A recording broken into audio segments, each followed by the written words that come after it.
셨으면 한 목소리로 말씀을 봉독하도록 하겠습니다. 우리에게 우리 날 계수함을 가르치사 지혜로운 마음을 얻게 하소서. 여호와여 돌아오소서. 언제까지니까 주의 종들을 불쌍히 여기소서. 아침에 주의 인자하심이 우리를 만족하게 하사 우리를 일생 동안 즐겁고 기쁘게 하소서. 우리를 괴롭게 하신 날수대로와 우리가 화를 당한 연수대로 우리를 기쁘게 하소서. 주께서 행하신 일을 주의 종들에게 나타내시며 주의 영광을 그들의 자손에게 나타내소서. 하나님의 은총을 우리에게 내리게 하사 우리의 손이 행한 일을 우리에게 견고하게 하소서. 우리의 손이 행한 일을 견고하게 하소서. 아멘. 우리 좌우에 계신 분하고 인사하겠습니다. 새해 복 많이 받으시고 누리십시오. 네, 우리 한 번 더 인사합니다. 주님 따라 길 따라 살살살 합시다. 네, 우리가 고유의 명절 설날을 앞두고 있습니다. 가족들 만날 생각에 마음이 분주해지고 또 한편으로 설레기도 하고요. 오랜만에 가족들을 만나 반가움도 크지만 또 한편으로는 부모님의 주름이 깊어진 것을 보며 또 훌쩍 자란 이 자녀들을 바라보며 야, 시간이 참 빠르다. 이것을 실감하게 됩니다. 떡국 한 그릇에 나이 한 살을 더 먹는다는 말이 있듯이 설날은 우리에게요, 지나간 시간과 다가올 시간의 그 경계선에 서게 합니다. 자, 한번 생각을 해보십시오. 우리가 2026년 새해가 엊그제 새해가 밝았다. 그렇게 새해 인사 나눈 게 엊그제 같은데 벌써 한 달 반이 지나서 음력 새해를 맞이하고 있습니다. 이처럼 시간은요 정말로 빠릅니다. 그리고 우리는 그 빠른 시간 속에서 늘 비슷한 고민을 하고 또 비슷한 연약함을 안고 살아갑니다. 따라서 오늘 말씀, 이 시편 90편의 말씀, 이 말씀을 통해서 우리의 고민의 답을 찾고 또 정말 중요한 것이 무엇인가 다시 한번 생각하며 붙잡기를 바라는데, 그 오늘 시편 90편의 표제를 보면 하나님의 사람 모세의 기도. 자, 이 시간에 한번요 모세가 서 있는 광야를 잠시 상상해 보십시오. 그는요 지금 이집트의 화려한 왕궁에 있지 않습니다. 거친 광야에 있습니다. 40년 세월 동안 출애굽 1세대가요 모두 다 모래 속으로 사라지는 장례식의 연속을 지켜봤습니다. 어제까지 함께 걷던 사람이 오늘은 모래 위에 쓰러져 숨을 거두는 모습을, 애굽을 떠날 때는 청년이었는데 이제는 백발이 되어 그렇게 하나둘 광야의 모래 속으로 사라져가는 모습을 그 두 눈으로 목도했습니다. 그렇게 모세는 오늘 시편에서 고백하고 있는 겁니다. 우리 인생이 아침에 돋았다가 저녁에 마르는 풀과 같은 인생. 주의 분노 앞에 소멸할 수밖에 없는 허무한 인생이다라는 겁니다. 인간의 유한함을, 그 인간의 우리 생명의 그 덧없음을 너무나도 깊이 뼈저리게 깨달은 겁니다. 자, 근데 놀랍게도요, 그 허무함의 끝에서 모세는 절망으로 기도를 마치지 않습니다. 그는 시선을 들어서 영원하신 하나님을 바라봅니다. 그리고 간구합니다. 12절에 우리에게 우리 날 계수함을 가르치사 지혜로운 마음을 얻게 하소서. 인간의 유한함, 그 허무함을 깨닫되 그 깨달음을 통하여 영원하신 하나님을 더욱 붙잡고 하나님의 은총을 구하는 지혜를 달라라는 겁니다. 곧 여기서 구하는 지혜로운 마음은요, 하나님을 경외하는 지혜요, 하나님의 은혜 없으면 살아갈 수 없다라고 하는 지혜입니다. 자, 오늘 우리도요 모세의 이와 같은 간절한 기도를 통해 새해를 살아갈 지혜, 설날을 맞이하며 우리 가정에, 우리 삶에 임할 하나님의 은총, 이것을 구하는 시간 갖기를 소원합니다. 따라서 다시 12절 말씀 볼까요? 우리에게 우리 날 계수함을 가르치사 지혜로운 마음을 얻게 하소서. 자, 우리나라를 계수함. 자, 이것은 무엇입니까? 이건 단순히 날짜를 세는 것, 달력에 동그라미를 치는 것, 이것을 의미하는 게 아닙니다. 신중하게 헤아리고 그 의미를 깊이 깨닫는다는 겁니다. 우리에게 주어진 시간이 한정되어 있다라고 하는 것, 우리의 생명이 영원하지 않다라고 하는 것, 이것 깨닫는다는 겁니다. 그리고 그 깨달음이 바로 지혜로운 마음을 얻게 한다라는 겁니다. 자, 여기서 지혜는요, 앞서 말씀드린 것처럼 세상의 지식이나 똑똑함이 아니라 히브리어로 호크마, 하나님을 경외하는 실천적 지혜, 하나님 앞에서 우리의 삶을 바르게 사는 지혜입니다. 근데 안타깝게도 우리 많은 사람들이요, 이 지혜를 잃고 살아갑니다. 무엇보다 영원히 살 것처럼, 시간이 무한정 우리에게 주어져 있는 것처럼 그렇게 어리석게 살아가곤 합니다. 하나님과의 인터뷰라고 하는 글이 있습니다. 저자가 정확하지 않는데 제임스 리차드, 필명은 짐 브라운, 그의 글로 소개하는 그런 자료들도 있습니다. 아무튼 하나님이 인간을 보며 가장 놀라워하는 것이 무엇인지 아느냐? 이렇게 질문하면서 이렇게 말하고 있습니다. 어린 시절이 지루하다고 서둘러서 어른이 되는 것, 그리고는 다시 어린 시절로 되돌아가기를 갈망하는 것. 돈을 벌기 위하여 건강을 잃어버리는 것, 그리고 건강을 되찾기 위하여 돈을 다 잃는 것. 미래를 염려하더라 현재를 놓쳐버리는 것. 그리하여 결국 현재도 미래도 살지 못하는 것. 결코 죽지 않을 것처럼 사는 것. 그리고는 결코 살아본 적 없는 듯 무의미하게 죽는 것. 자, 이것이 우리 인간의 이해하지 못할 삶, 다시 말해 어리석은 삶의 모습이다. 그렇게 적고 있는데 정말 그렇지 않습니까? 우리가 어릴 때요, 빨리 어른이 되고 싶지 않으셨습니까?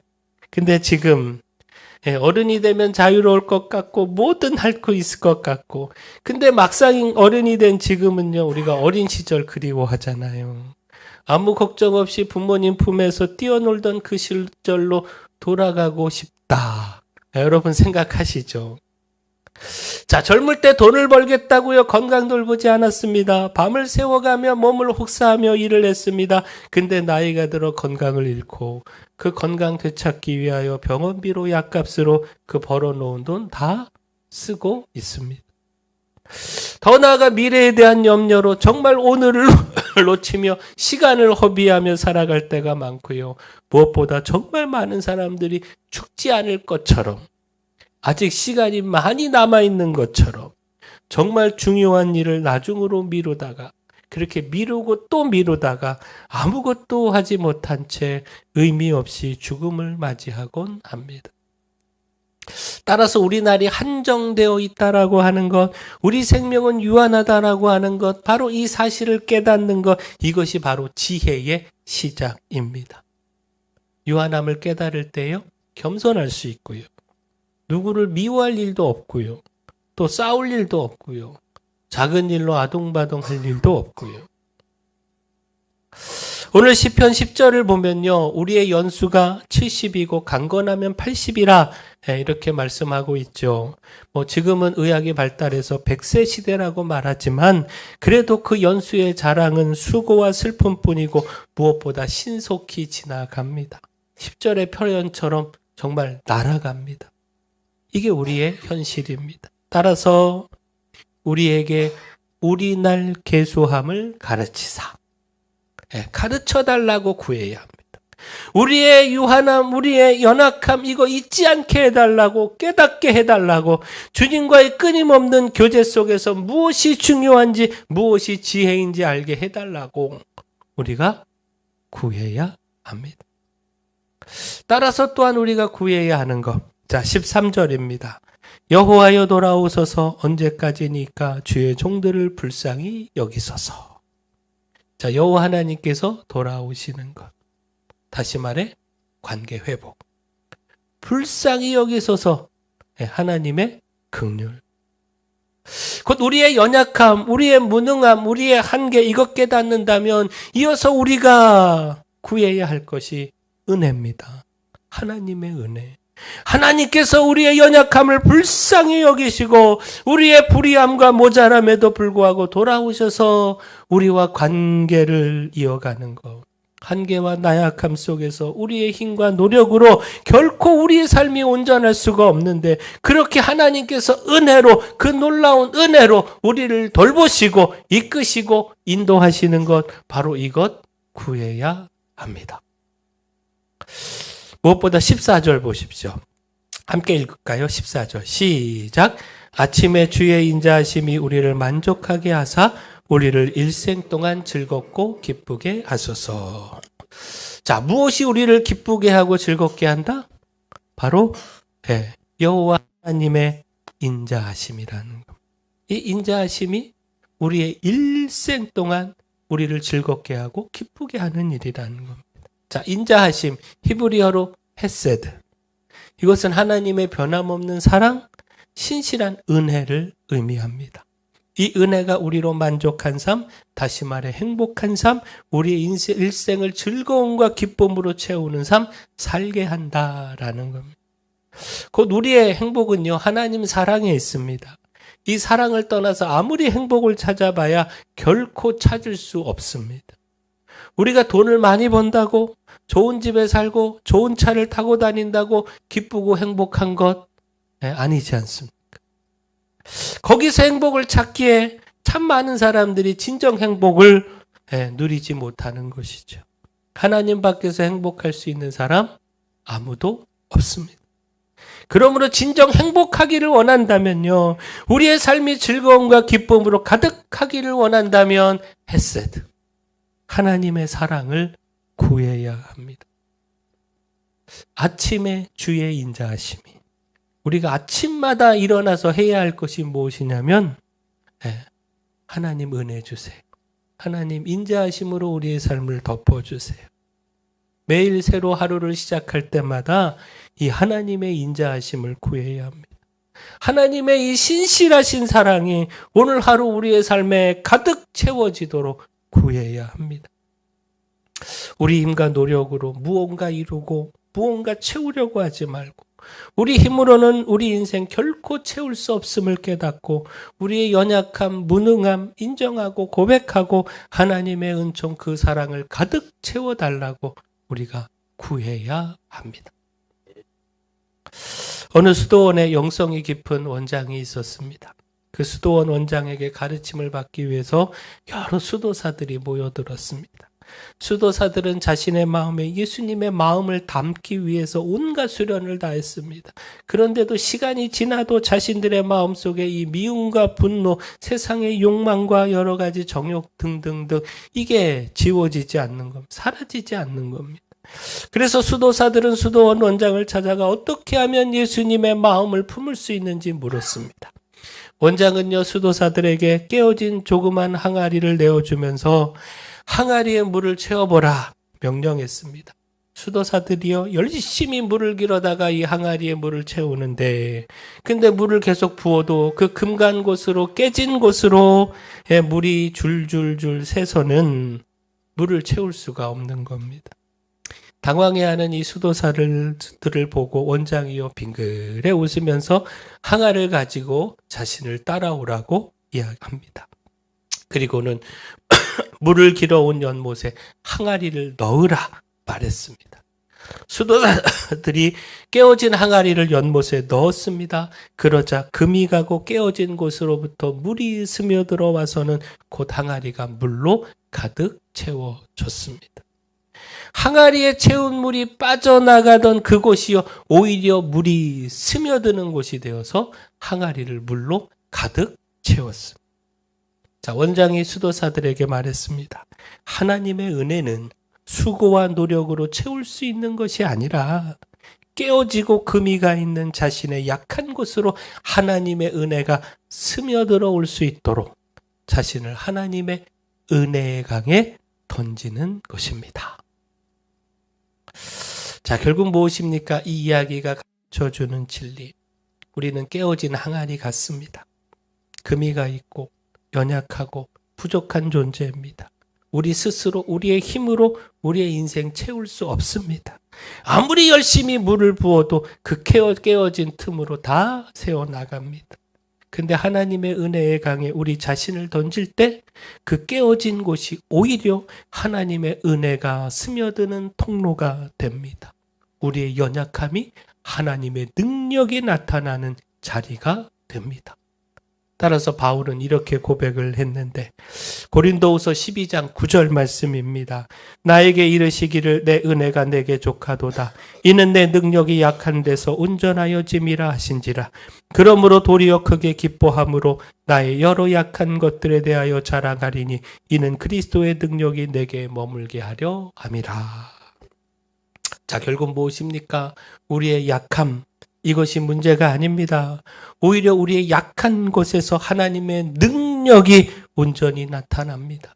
문제는요, 그 약함을 인정하지 않고 내 힘으로 하려고 하는 것, 이것이 문제입니다. 우리가 우리의 연약함을 인정하고 하나님의 은혜를 구할 때 하나님의 인자하심이 우리를 만족하게 합니다. 우리가 음력 새해, 다시 시작된 새해를 맞이하면서 우리가 기억할 것, 우리의 힘이 아니라 하나님의 은총입니다. 우리의 노력이 아니라 하나님의 긍휼입니다. 우리의 연약함을 인정하고 하나님의 은혜를 구할 때 하나님께서 우리를 만족하게 하시고 우리를 기쁘게 하십니다. 우리가 이 만족, 이 행복, 이 기쁨, 우리 모두 다 누리기를 축원합니다. 자, 이제 마지막 16절과 17절 말씀 보겠는데요. 우리 함께 읽겠습니다. 시작. 주의 영광을 그들의 자손에게 나타내소서. 주 우리 하나님의 은총을 우리에게 내리게 하사 우리의 손이 행한 일을 우리에게 견고하게 하소서. 우리의 손이 행한 일을 견고하게 하소서. 아멘. 자, 모세의 기도가 절정을 이룹니다. 하나님께서 행하신 일을 우리에게 나타내 달라고, 하나님의 영광을 우리 자손에게 나타내 달라고 간구합니다. 그리고 무엇보다 우리 손이 행한 일을 우리에게 견고하게 하소서. 우리의 손이 행한 일을 견고하게 하소서. 2번이나 반복하며 기도합니다. 여기서 견고하게는요, 확립하다, 세우다, 영속하게 하다라는 뜻입니다. 곧 우리의 수고가, 우리의 일이 헛되지 않고 영속적인 의미를 갖게 해달라라는 겁니다. 자, 생각을 해보십시오. 우리가 날마다 수고합니다. 날마다 일합니다. 근데 그 수고, 그 일이요, 영원한 의미를 가지려면 하나님께서 견고하게 하셔야 합니다. 우리의 힘만으로는요, 우리가 한 일이요, 곧 무너지고 사라져버립니다. 그러나 하나님께서 우리의 일을 붙드시고 견고하게 하실 때 그 일이요, 영원한 열매를 맺습니다. 우리가 잘 아는 시편 127편 1절 말씀. 여호와께서 집을 세우지 아니하시면 세우는 자의 수고가 헛되며 여호와께서 성을 지키지 아니하시면 파수꾼의 깨어 있음이 헛되도다. 하나님께서 함께하지 않으시면 우리의 모든 수고 헛되게 됩니다. 그러나 하나님께서 함께하시고 견고하게 하실 때 우리의 작은 수고가 열매를 맺습니다. 따라서 다시 우리가 구해야 하는 것. 자, 17절 다시 볼까요? 주 우리 하나님의 은총을 우리에게 내리게 하사. 은총입니다. 하나님의 은총. 하나님의 그 큰 사랑. 이것이 임할 때 우리의 일이 견고해집니다.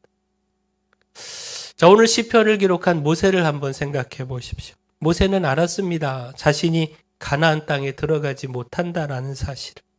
자, 그렇다면 지금까지 이 모세의 수고가 다 헛된 일입니까? 네.